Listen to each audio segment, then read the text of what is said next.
देश की राजनीति में एक बार फिर हलचल तेज है और केंद्र में है राघव चड्ढा। पंजाब सरकार द्वारा Z+ सुरक्षा हटाए जाने और गृह मंत्रालय द्वारा Z श्रेणी सुरक्षा दिए जाने के बाद सियासी कयास तेज हो गए हैं।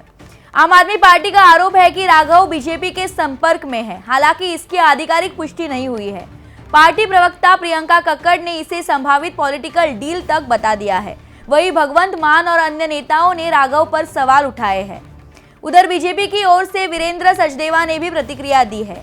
अब बड़ा सवाल, क्या ये सिर्फ सुरक्षा का मामला है या सियासत में कोई बड़ा बदलाव आने वाला है? पश्चिम बंगाल की सियासत में चुनाव से पहले घमासान तेज हो गया है।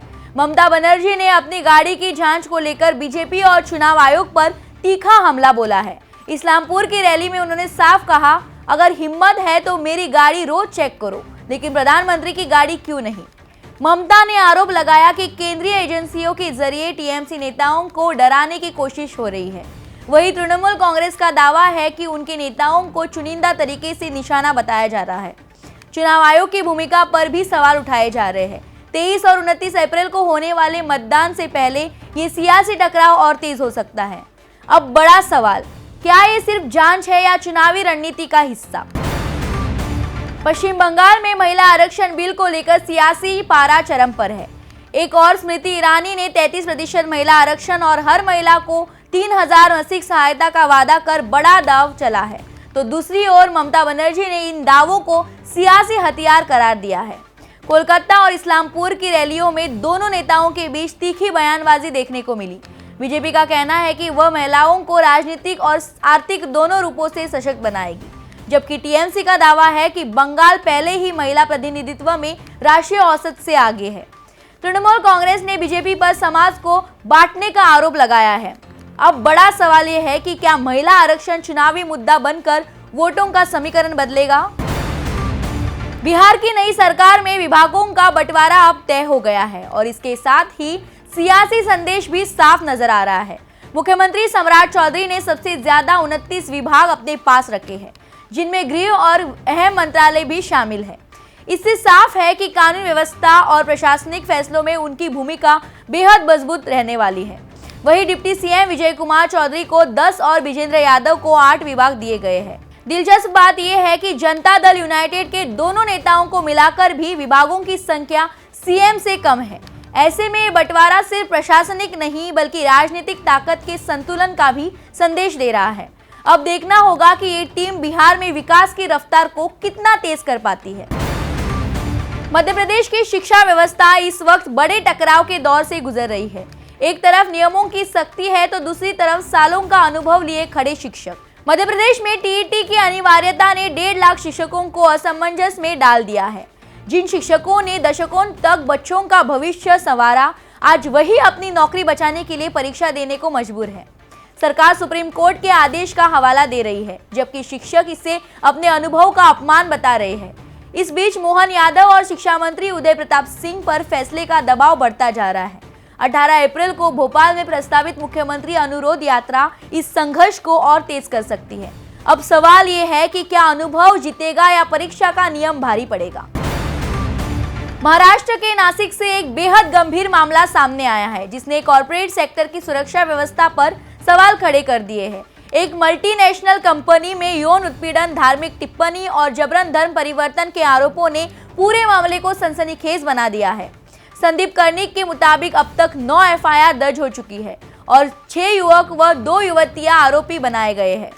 पुलिस को जांच में संगठित नेटवर्क की आशंका भी नजर आ रही है, जबकि एक आरोपी अभी फरार है। इस केस में एनआईए और अन्य एजेंसियों ने भी सहयोग लिया जा रहा है। कुछ मामलों में रेप और छेड़छाड़ के पुख्ता सबूत मिलने की बात कही गई है। अब बड़ा सवाल, क्या ये सिर्फ एक कंपनी का मामला है? क्या इसके पीछे कोई बड़ा नेटवर्क छिपा है?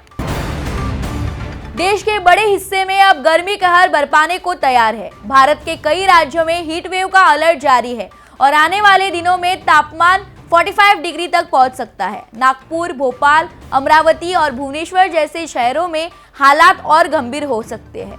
राजधानी दिल्ली एनसीआर में भी पारा 40 डिग्री पार करने की संभावना है। विशेषज्ञों के मुताबिक 40 डिग्री के बाद शरीर पर दबाव तेजी से बढ़ता है और हीट स्ट्रोक का खतरा कई गुना बढ़ जाता है। हाइड्रेशन, चक्कर और थकान जैसे लक्षण आम हो जाते हैं।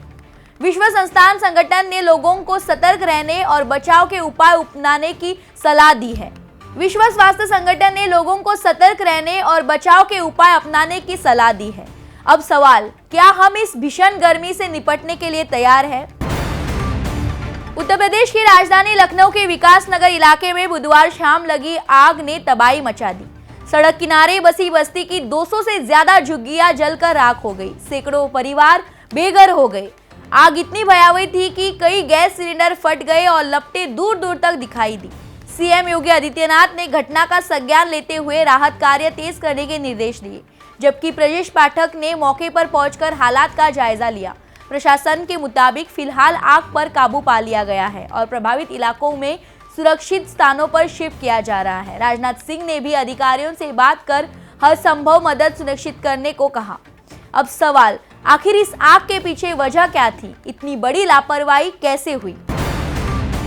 उत्तर प्रदेश के प्रयागराज मंडल से एक दर्दनाक रेल हादसे की खबर सामने आई है। करछना भीरपुर रेलखंड पर पुरुषोत्तम एक्सप्रेस की चपेट में आने से 4 लोगों की मौके पर ही मौत हो गई। बताया जा रहा है कि पहले एक अन्य ट्रेन से हादसे के बाद कुछ यात्री ट्रैक पर उतर आए थे। तभी तेज रफ्तार से आ रही पुरुषोत्तम एक्सप्रेस वहां से गुजरी और वहां बड़ा हादसा हो गया। प्रशांत वर्मा के अनुसार मृतकों की 3 की पहचान हो चुकी है, जबकि एक की शिनाख्त की प्रक्रिया की जा रही है। प्रशासन ने मामले की जांच शुरू कर दी है और मृतकों के परिजनों को हर संभव मदद का भरोसा दिया है। सवाल ये है कि आखिर ट्रैक पर उतरने की लापरवाही क्यों हुई और सुरक्षा के इंतजाम कहां चूक गए? मिडल ईस्ट में बढ़ते तनाव के बीच एक बड़ा कूटनीतिक घटनाक्रम सामने आया है। असीम मुनीर के नेतृत्व में पाकिस्तानी प्रतिनिधिमंडल तेहरान पहुंचा है, जहां वे ईरान को अमेरिका का अहम संदेश देने वाला है। ये दौरा ऐसे समय हो रहा है जब इस्लामाबाद में अमेरिका ईरान वार्ता असफल रही थी। रिपोर्ट्स के मुताबिक दोनों देशों के बीच दूसरे दौर की बातचीत की संभावनाएं तलाशी जा रही है। इसी बीच डोनाल्ड ट्रंप ने भी संकेत दिया है कि जल्द नई वार्ता शुरू हो सकती है। हालांकि उन्होंने सीज फायर बढ़ाने की जरूरत पर सवाल उठाए हैं। उधर स्ट्रेट ऑफ होर्मुज में अमेरिका गतिविधियां और बढ़ गई है, जिससे हालात और संवेदनशील हो गए हैं। अब नजर इस बात पर है कि क्या पाकिस्तान की एक कूटनीतिक पहल तनाव कम कर पाएगी या हालात और बिगड़ेंगे।